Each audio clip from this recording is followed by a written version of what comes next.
Hello everyone, আসসালামু আলাইকুম। আজ আমি একটি নতুন ধরনের রেসিপি নিয়ে চলে এসেছি।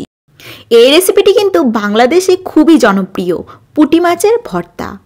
চলুন রেসিপিটি দেখে নেওয়া যাক।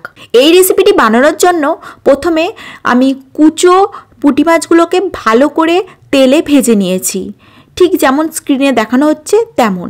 এবার এটাকে কিন্তু শিলনোড়ায় বেটে নিতে হবে। অবশ্যই আপনারা শিলনোড়াটাই ব্যবহার করার চেষ্টা করবেন।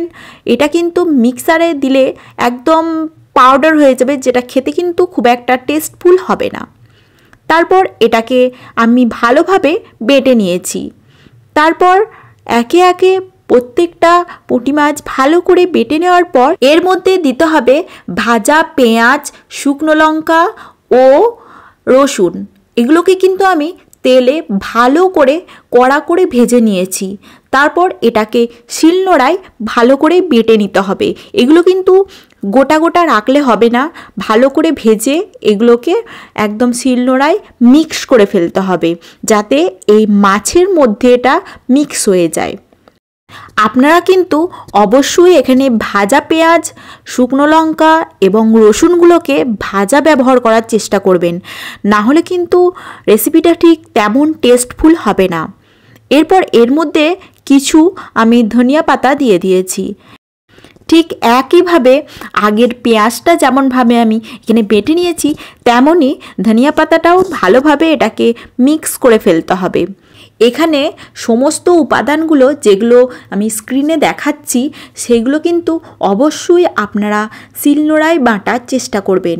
মিক্সারে দিলে জিনিসটা ঠিক তেমন টেস্টফুল হবে না। এবার এর মধ্যে দিয়ে দিয়েছি দুটো কাঁচা লঙ্কা।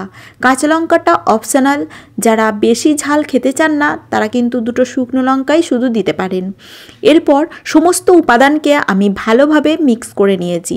সমস্ত উপাদান ভালো করে একসাথে মিক্স করার পর এর মধ্যে কিছুটা পরিমাণ সরিষার তেল দেব, যাতে জিনিসটা একটু তেলা টাইপের হয়।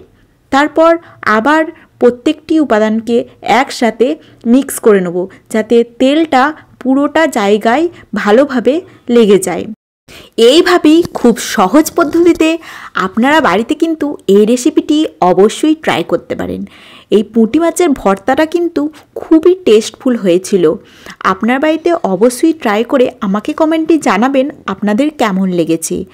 আর এতক্ষণ আমার ভিডিওটা দেখার জন্য আপনাদের অসংখ্য ধন্যবাদ। ফিরে আসছি পরের একটি ভিডিওয় নতুন কোনো রেসিপি নিয়ে। আপনাদের যদি নতুন নতুন কোনো রেসিপি দেখার হয় তাহলে কিন্তু কমেন্টে অবশ্যই জানাবেন।